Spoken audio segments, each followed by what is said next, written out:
What is up, YouTube? Thanks for clicking. Certainly appreciate that. I'm going to tell a little story today about my collecting history for Wade Boggs Fan. Well, for John over at Wade Boggs Fan, and I'm also going to launch a 500 episode contest because this is my 500th episode. And it's just too perfect to not do this all at once. Because John and I actually met before YouTube. So, and it's actually critically part of my collecting story. So we are somewhat connected, and this is just perfect. So, I started out collecting in the mid '80s as a kid. I think it's a fairly common story. Really, the year that was fairly pivotal for me was 1987, and these cards just this one for sure was the card to have. Obviously, we all know that's not the big one. This one is okay, but I never saw this card as a kid outside of a glass case, and I never had money for it. But this one I could get. And this one is actually from my personal collection as a kid. And that year, this was also a chase card. And this is actually one of mine too. You can see these old style cases. Actually looks pretty good. The case is a little scratched up, but might be an 8. But anyway, these two cards I pulled. They were sitting in a box for a long time, but this was the pivotal year for me. Where I started collecting the wood grains. So here, Teddy Williams, and as you guys can sit back there because that was the start of it all. And so that wood grain just looking at it today still just brings back so many memories as a child. And it wasn't my parents. It was an aunt of mine. It sounds strange, but she was kind of a tomboy and loved baseball. And her and I would watch the Red Sox quite a bit together. I remember the games were always on over at their house. And she was the one that played a lot of catch with me. Actually, my mom played a lot of catch with me. It seemed like Dad was working a lot, but don't really remember all the details. But I had women in my life that encouraged my sports and my collecting. So it's kind of an interesting thing that I haven't. It kind of just dawned on me now that. That was an important part in my life. But anyway, so anything before that was I couldn't get, you couldn't get it at the store. So 86 tops, that was a crazy one. I love that black white design. But and at that time point, this was the card to have.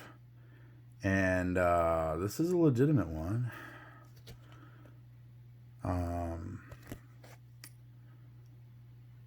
Never had it. It was $200 or something crazy like that. And there's a whole story here about... Actually, the card's right here. I usually keep it in my truck, but I have it out. Couldn't afford that card. And, back then, in, the late 80s or so, this thing was bumping. And there was, you'd go to a carnival in town, and there'd be 5 or 6 card dealers there. And the kids would all be looking at the glass cases and looking at cards you couldn't have. And I had maybe $10, and...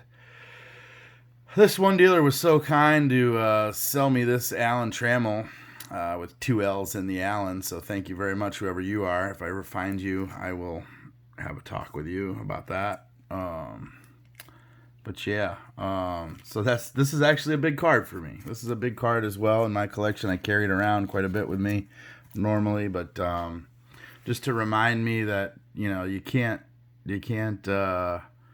Just get so excited about something and buy it. Got to look at it. So it's oh man. So I've recorded some stories there.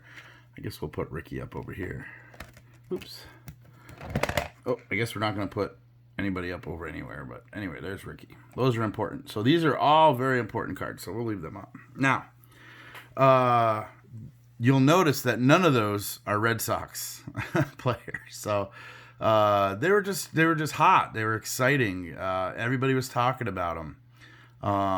And so those were cards that you wanted as a kid, I think more so to fit in But when it came to my Red Sox, there was really two guys, and they were, for me. I mean, there was a lot of guys, but in the beginning, it was these two guys, Boggs and Rice. I mean, these guys hit for average. I was always, as I played baseball, always a hitting for average kind of guy. Line drive, base hits. Base hits win ball games. That's always one of my things. But it was Wade Boggs and Jim Rice, and man, did I love watching them play. And it was because they hit. I think everybody wants to see the long ball, right? But I think in the game of baseball, anything that moves the game along is exciting. It's a duel between the pitcher and the batter, but a guy that can get hits, every third time up on average, or higher. I mean, Boggs was just hitting. I mean, I don't have it on his. He was hitting, 3 whatever. I don't know. I get all rookies here, but anyway. So it was Boggs and Rice. So I was chasing Red Sox cards, and so that was like mid '80s, and then the late '80s came, and this is my guy right here, man, Mike Greenwell. This guy was awesome. I mean, look at that stash, right? So Mike Greenwell was the guy, and I started building sets. So I started with the '87 set, '88, and '89.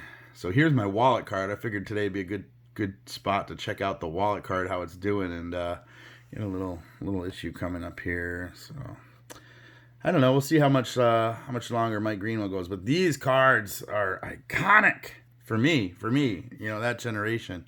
So there's my wallet card. But the card to chase, Griffey was great, right? But this first year, okay, whatever. Who's Griffey? He's good. So other people have been good, whatever. The card to chase for me was this one. Wow. Never had it as a kid. We're going to bring that one back for part of the story. So that was the 80s. And then the 90s, I built 90 and a 91 and then a partial 92. I bought 93 and 94 top sets, but I built 87, 88, 89, 90, 91, and a partial 92.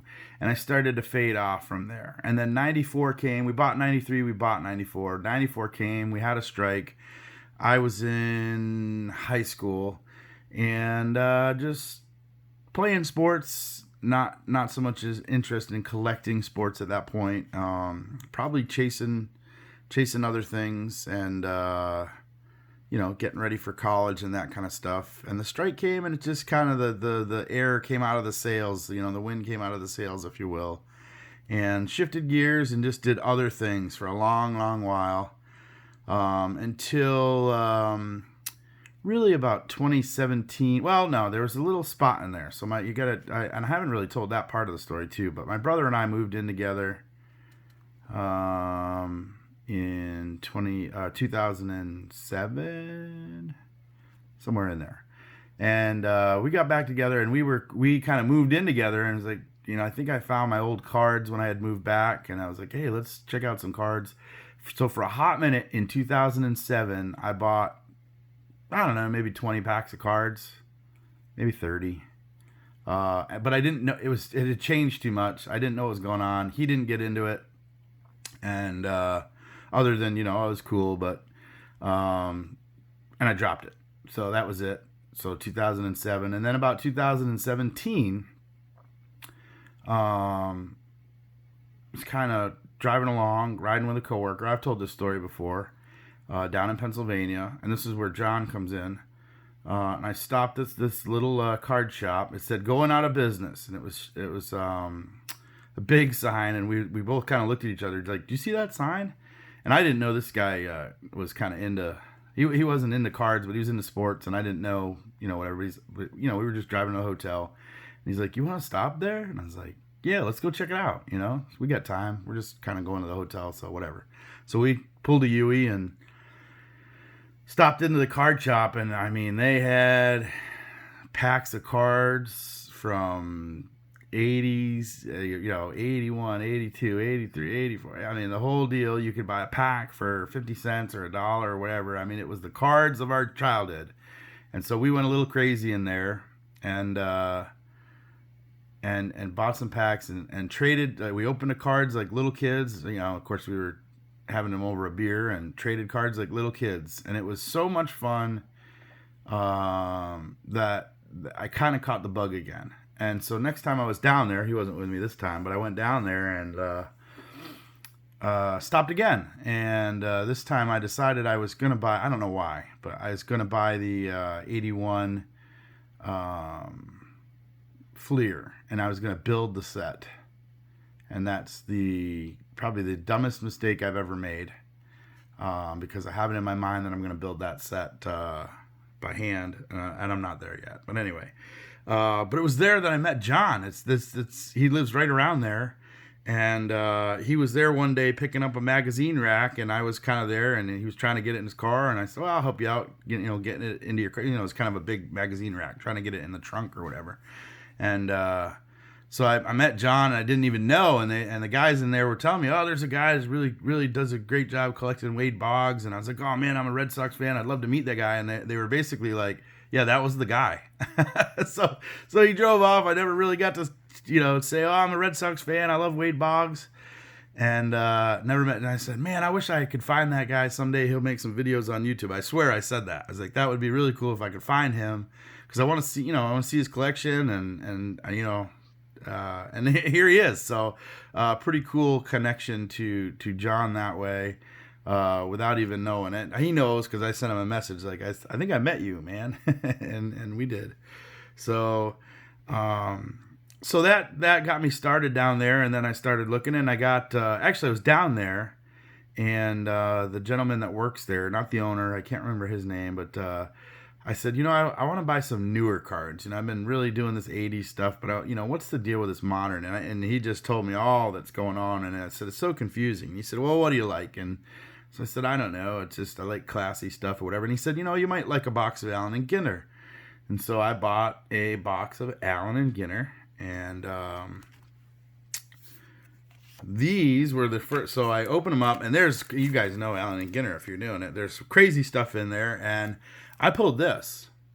It's a Gleyber Torres rookie auto. I don't know who Gleyber Torres is. He's a Yankee. I don't really care. He must be all right, but whatever, So I was like, okay. So that's the first auto that I ever pulled out of a pack, and then I pulled this, and I was like, hot damn, Mookie Betts relic. So I was like, I can't believe I just got this box. This is so awesome. It's probably like a whatever $4 card. And Torres is probably whatever. I don't know where he's at now, but 80 or 100 or whatever. But anyway, value has nothing. If you're a true collector, value is relative, right? So at that time point, my Mookie was worth more than my Torres auto, because I didn't know who he was. But anyway, so that's my first Ginter box. Not too bad, by the way, right? And so that kind of started me off on the new stuff, and I'm still not sure what I'm doing with that. But I did buy a box of. I told you I'd bring this back, but I bought a box of 89 Fleer. I said, I'm going to try to get this Billy Ripken. I don't care, the blackout box or whatever. And I bought a box, and what I would do is I'd buy some cards, and I'd open like a pack a night. I'd really just slow roll it, and enjoy it. And that day I was traveling down there again. I bought a box of 89 Fleer, and brought it to the hotel that night, and I opened a pack and nothing. And I said, well, let me open another one. Oh, nope, nothing. Well, let me open another one. Next thing you know, I binged that whole box. I opened the whole box, and there was not a one Billy Ripken in that whole box of 89 Fleer. And that just drove me nuts. So I drove down the next time, and I said, give me another box of that 89 Fleer. And the other thing, too, is I like to open a pack or two, excuse me, in the truck right when I get it. So I bought another box. I opened maybe 2 packs, I think. And sure enough, this is the card that came out of that box. I ran right back in. Look what I got. I got it. And it's the good one, you know? And so that had that. And then I ended up opening that box and I got 3 out of that box. Pretty sure 3. So that was kind of cool. But, you know, then what happened was so now I'm just opening stuff. I was watching a lot of YouTube because I was trying to figure out what to do with this modern stuff. And I didn't know. So I was watching YouTube to see what people are opening and see what was inside of it to decide if I was going to spend my money on it. And then I was kind of like, well, maybe I ought to just record what I'm doing to show people what I'm getting, just so they know, you know, just like a public service or something. So I opened up one of those Gems of the Games things that was like my first video to just to show what I was getting in that product, and it just kind of took off from there. I just whatever's coming in, this is what's coming in. I'm just showing it to show it, and always wanted to just share what I'm doing, just to give an idea. So that's how the YouTube thing started up, and it turned out that there were just awesome, just great people out there. So I've been loving the YouTube community, made a lot of friends, and found some friends in the goofy card area. This is just showing some cards here. Here's my Keith Comstock, you know, ball in the crotch. So we've got a little group of guys going that all we do is talk about silly cards like that. So it's been a great community. So I've been really collecting quite a few of these funny cards. Started up a database. I haven't been putting anything in there. But vintage oddball cards. Here's got a winning from one of his contests. So you know, these contests are just great. This is my first autograph that I won from Lord Cardboard. What a great collection he has. And then you guys have been along for the trip. You know, I was doing a lot of 80s. I was doing a lot of modern, and I decided, you know, hey, I got to get back a little bit and do some vintage. And you guys were here. I mean, you guys saw my Yaz and Williams autographs, but you guys were here watching videos here. Maybe you haven't. Some of you might not have seen it, but I picked up this Yaz rookie in a 6. You know, but you guys were all here for that, so it's been great. So many people are so supportive.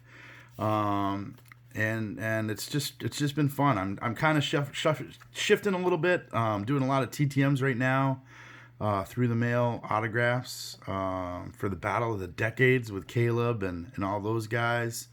Been doing some live sessions. It's just been great. So that's going to lead me into that's kind of like the history there of my collecting. We're getting kind of long. I'm going to keep this under 20, but certainly appreciate you watching.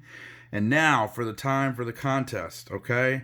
We have done 500 episodes. I still can't even believe it. We're just not quite a year and a half into it. So I was trying to average about 1 per day. And a lot of them are just showing stuff coming in, but it's not groundbreaking stuff. But I wanted to thank everybody. So here we are. This is our 500th episode. So thank you. And we're going to do a little contest.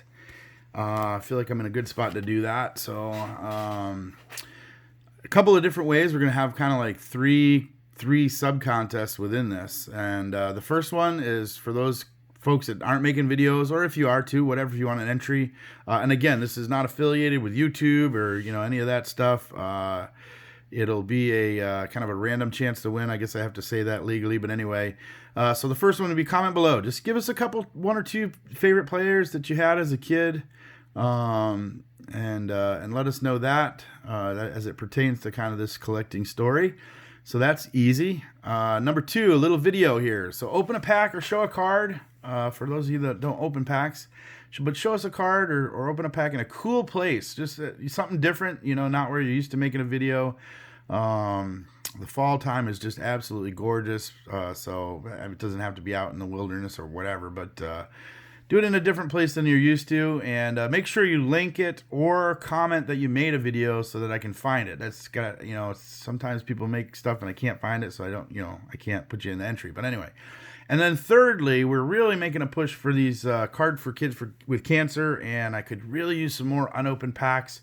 So I'm going to put a little push there. So a third kind of contest is if anybody sends me packs between now and then, I I will enter you into a third contest. And the deadline, we're going to do it because it's some mailing things here. We're going to just do the end of the month, October 31st. It gives you a couple weeks to do it. So if you're a procrastinator, you got that Saturday to do it. So by midnight. So there we go. So I appreciate all your views. If you've been with me for 20 minutes, that's really good. We certainly appreciate that. Hope you enjoyed the story a little bit. Congrats to John over at Wade Boggs Fan. And again, thank you, you guys. I love the comments. It's been a great community. Hope you guys get some nice videos out of there and share it all along. We all just kind of commune together. So really appreciate it. All right. Hey, if you guys are open to anything, best of luck to you. Don't forget to collect to connect and have an awesome day.